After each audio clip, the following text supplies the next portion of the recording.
Hello everyone, welcome to my YouTube channel commerce hacks.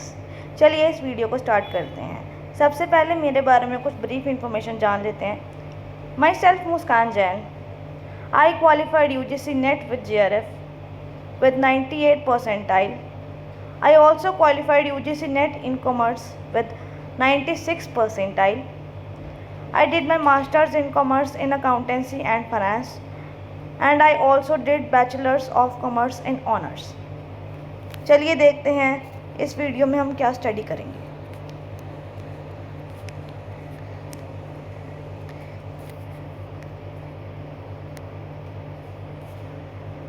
इस video में हम पढ़ेंगे अकाउंटिंग प्रिंसिपल्स की कॉन्सेप्ट्स एंड कन्वेंशंस का मीनिंग। अकाउंटिंग प्रिंसिपल्स का मतलब मैंने अपनी लास्ट वीडियो में कवर करा दिया है। जिसने अभी तक वो वीडियो नहीं देखी है तो वो फंडामेंटल प्रिंसिपल्स ऑफ अकाउंटिंग के नाम से वो वीडियो है, उस वीडियो को रेफ़र कर सकता है। और हम इस वीडियो में पढ़ेंगे क्लासिफिकेशंस ऑफ अकाउंटिंग कन्वेंशंस, जिसमें कि आते हैं disclosure principle, consistency principle, materiality principle and conservatism principle. इसमें से भी जो कंसिस्टेंसी प्रिंसिपल है वो मैंने अपनी प्रीवियस वीडियो में कवर करा दिया है, इसलिए इस वीडियो में मैं कंसिस्टेंसी प्रिंसिपल को कवर नहीं करूँगी। आप इसके लिए मेरी लास्ट वीडियो को रेफ़र कर सकते हैं।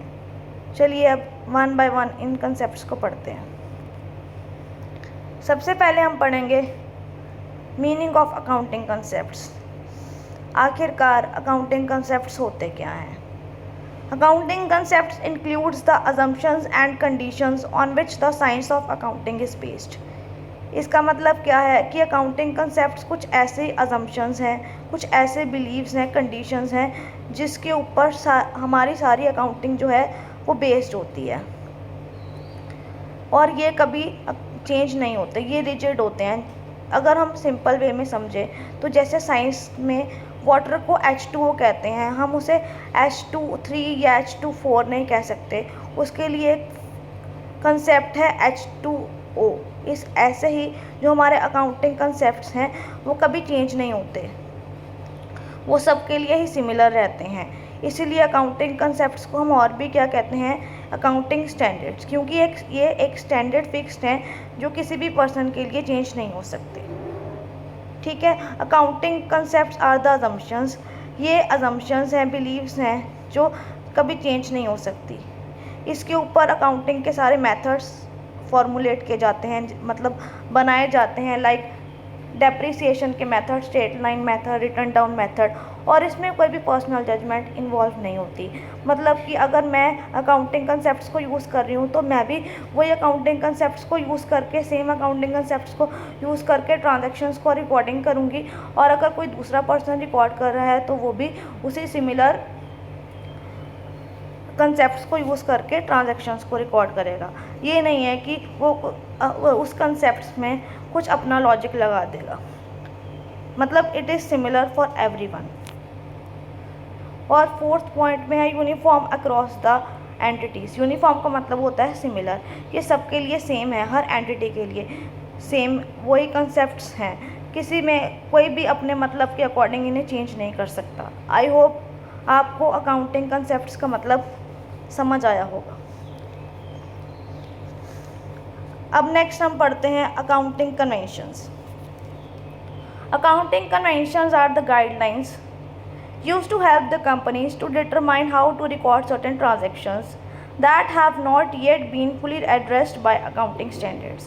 ये कुछ ऐसी गाइडलाइंस, कुछ ऐसा रोड मैप है जो कि हमें हेल्प करता है हमारी फाइनेंशियल ट्रांजैक्शंस को रिकॉर्ड करने के लिए। जैसे कि हमने अकाउंटिंग कंसेप्ट्स में पढ़ा था कि वो एक स्टैंडर्ड्स हैं, बट अकाउंटिंग कन्वेंशंस में ऐसा कोई स्टैंडर्ड नहीं है। ये मतलब इसमें कोई फिक्स स्टैंडर्ड नहीं है, ये time to time, person to person change हो सकते हैं। ये एक कस्टम की तरह होते हैं, ये एक ट्रेडिशन की तरह होते हैं। जैसे कि मैं आपको एक लेमन लैंग्वेज में समझाती हूँ, जैसे कि पंजाब में कुछ अलग कल्चर फॉलो होता है और हरियाणा में कुछ अलग कल्चर फॉलो होता है। ऐसे ही अकाउंटिंग कन्वेंशंस हैं। अगर मैं अपनी ट्रांजैक्शंस को रिकॉर्ड कर रही हूँ तो मैं कुछ अलग मेथड यूज़ कर सकती हूँ, और अगर कोई एक्स पर्सन उसे रिकॉर्ड कर रहा है तो वो कोई अलग मेथड यूज़ कर सकता है। ये पर्सन टू पर्सन वेरी कर सकते हैं। जबकि accounting concept person to person vary नहीं कर सकते, वो सभी के लिए सेम होते हैं। ठीक है, इसीलिए अकाउंटिंग कंसेप्ट्स क्या हैं, ट्रेडिशंस हैं, कस्टम्स के अकॉर्डिंग हैं। जैसे अलग अलग सिटी में, मतलब अलग अलग स्टेट में अलग अलग ट्रेडिशंस होते हैं, ऐसे ही अकाउंटिंग कन्वेंशंस क्या हैं, ट्रेडिशंस हैं, मतलब ये पर्सन टू पर्सन वेरी करते हैं। And application of accounting method, ये अकाउंटिंग मेथड को अप्लाई करने में हेल्पफुल होते हैं। इसमें पर्सनल जजमेंट इन्वॉल्व होती है। अगर मैं एक मेथड यूज़ कर रही हूँ तो मैं उसमें अपनी पर्सनल जजमेंट डाल सकती हूँ, और अगर कोई दूसरा बंदा उस मेथड को यूज़ कर रहा है, किसी और मेथड को यूज़ कर रहा है, तो वो अपनी पर्सनल जजमेंट उसमें डाल सकता है। बट जो अकाउंटिंग कंसेप्ट्स होते हैं उसमें पर्सनल जजमेंट बिल्कुल भी इन्वॉल्व नहीं होती। एंड इसका यूनिफॉर्म होना ज़रूरी नहीं है। सपोज़ करिए कि मैं अगर कोई कंसेप्ट कन्वेंशन को यूज़ कर रही हूँ, ज़रूरी नहीं है कि दूसरी कंपनी भी उस सेम कन्वेंशन को यूज़ करेगी। वो अपने सूटेबिलिटी के हिसाब से कोई अलग कन्वेंशन भी यूज़ कर सकती है। आई होप कि आपको अकाउंटिंग कंसेप्ट्स एंड कन्वेंशंस का मतलब पूरी तरह क्लियर होगा। चलिए अब पढ़ते हैं क्लासिफिकेशंस ऑफ अकाउंटिंग कन्वेंशंस, जिसमें कि आता है full disclosure concept. Full disclosure concept का मतलब होता है कि जैसे आपको नाम से ही पता लगता है, फुल डिस्क्लोज करना मतलब पूरी तरह ही एक चीज़ को दिखाना, मतलब कुछ भी छुपाना नहीं। Circumstances and events that make the difference to financial statements user should be disclosed। जैसे कि इसमें बताया गया है कि कोई भी इवेंट और कोई भी ऐसी सिचुएशन जो हमारे फाइनेंशियल स्टेटमेंट्स में डिफरेंस डालती है, मतलब फ़र्क डालती है, उससे हमें सब कुछ डिस्क्लोज करना, उन सब चीज़ों को बताना, उन सब मिन्यूट डिटेल्स को भी बताना जो हमारे फाइनेंशियल स्टेटमेंट में चेंज ला सकती है। फाइनेंशियल स्टेटमेंट मतलब बैलेंस शीट्स वगैरह, इनकम स्टेटमेंट वगैरह और कैश फ्लो स्टेटमेंट्स वगैरह। ठीक है, अब तो ये हुआ अकाउंटिंग की लैंग्वेज में। अगर हम इसे एक लेमैन लैंग्वेज में भी समझे तो सपोज़ करिए कि आपने किसी को कोई गिफ्ट देना है, मतलब मैंने अपनी फ्रेंड को कोई गिफ्ट देना है उसके बर्थडे पे, तो मैं उसके लिए जब गिफ्ट लेने जाऊंगी उस शॉपकीपर से, उस गिफ्ट के बारे में हर एक मिन्यूट डिटेल्स पूछूंगी, लाइक उसका प्राइस कितना है, उसकी क्वालिटी कितनी है और भी बाकी सब चीज़ें, क्योंकि मुझे अपनी फ्रेंड के साथ एक अच्छा रिलेशन है मेरा। अगर मैं उसे एक ख़राब गिफ्ट दे दूँगी तो मेरी उसके साथ रिलेशन और रेपुटेशन मेरी ख़राब हो जाएगी। ऐसे ही सिमिलर अकाउंटिंग में होता है। अगर मैं अपने इंफॉर्मेशन को फुली डिस्क्लोज नहीं करूँगी तो वो मेरे इन्वेस्टर्स के ऊपर, जो मेरी कंपनी में इन्वेस्ट करेंगे, उन पर बैड इम्पैक्ट डालेगा। इसीलिए कौन सा प्रिंसिपल बनाया गया है, फुल डिस्क्लोजर प्रिंसिपल, जिसका मतलब ये है कि कंपनी को अपना सब कुछ जो है वो अपने इन्वेस्टर्स को पूरी तरह शो करना है, ताकि वो वाइजली उनकी कंपनी में जो है इन्वेस्ट कर सकें। आई होप आपको ये प्रिंसिपल अच्छे से समझ आया होगा। चलिए बढ़ते हैं नेक्स्ट प्रिंसिपल की तरफ, जो कि है materiality concept. Only the material or significant details are to be recorded, leaving the insignificant or minute details. This is done to prevent the overburdening of accounts. इसका मतलब क्या है कि हमें अपने बिजनेस में कौन सी ट्रांजैक्शंस को रिकॉर्ड करना है जिसका हमारे बिजनेस में एक बड़ा इम्पैक्ट डलता है, मतलब जिसका हमारे बिजनेस में एक सिग्निफिकेंट इम्पैक्ट डलता है, सिर्फ उसी ट्रांजैक्शंस को रिकॉर्ड करना। जैसे कि कोई एक बहुत बड़ा बिजनेस है, उस बिज़नेस के लिए 150 की चीज़ कोई मायने नहीं रखती, इसीलिए उन ट्रांजैक्शंस को नहीं रिकॉर्ड करना। अगर हम एक छोटी छोटी चीज़ भी, मतलब जिसका कोई मायना ही नहीं है हमारे बिज़नेस में, अगर उसे भी रिकॉर्ड करेंगे तो क्या होगा, हमारे अकाउंटिंग सिस्टम एक तो हमें बहुत लेंथी बढ़ जाएगा और हमारा सिस्टम पूरा ओवरबर्डनिंग हो जाएगा, उसको अकाउंटेंट पे बहुत ही बर्डन होगा वो। जैसे हम इसे लेमैन लैंग्वेज में समझे तो जैसे कि हमारी अलमीरा में कुछ क्लोथ्स ऐसे होते हैं जो हम कभी उसे वेयर नहीं करते, जस्ट एज अ शोकेस के लिए रखे होते हैं। ऐसे ही हमें उसे क्लटर कर देना चाहिए, उसे बाहर निकालना चाहिए कि हमें अपने इम्पॉर्टेंट वाले ही सामान उसमें रखना चाहिए ताकि हमारे लाइफ में ओवरबर्डन ना हो। ऐसे ही अकाउंटिंग का मटेरियलिटी कंसेप्ट है कि हमें सिर्फ इम्पॉर्टेंट और सिग्निफिकेंट इन्फॉर्मेशन ही शो करनी है, ये नहीं कि सारी हर छोटी छोटी डिटेल्स भी शो करनी है। जिसका हमारे बिजनेस पे इम्पैक्ट पड़ता है सिर्फ वो वाली डिटेल्स अपने बिजनेस में शो करनी है। इससे हम एक और एग्जांपल से समझते हैं। लाइक एक लेमनेड स्टैंड बिजनेस एक बंदे ने शुरू किया।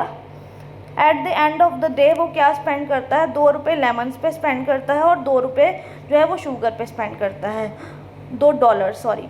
एक्चुअली उसका बिज़नेस बहुत ही बड़ा है, तो उसके लिए ये $1 या $2 कुछ मायने नहीं रखता, जबकि उससे काफ़ी अच्छी अर्निंग हो रही है। इसलिए वो ये मैन्यूट इन्फॉर्मेशन अपने बिज़नेस में शो नहीं करेगा, क्योंकि अगर ये छोटी छोटी इन्फॉर्मेशन भी अपने बिज़नेस में शो करेगा तो उसका बिज़नेस जो है वो बहुत ही ट्रांजैक्शन एक तो लेंथी होंगी और मेंटेन करनी भी मुश्किल होंगी और ओवरबर्डन्ड हो जाएगा अकाउंटेंट पर। आई होप आपको इतने सारे एग्जाम्पल से ये कंसेप्ट अच्छे से क्लियर हो गया होगा। चलिए बढ़ते हैं नेक्स्ट कंसेप्ट की तरफ, जो कि है कंजर्वेटिज्म प्रिंसिपल। कंजर्वेटिज्म प्रिंसिपल क्या कहता है? The concept of conservatism can be summarised as follow: when in a doubt recognize all the losses but don't recognize any gain।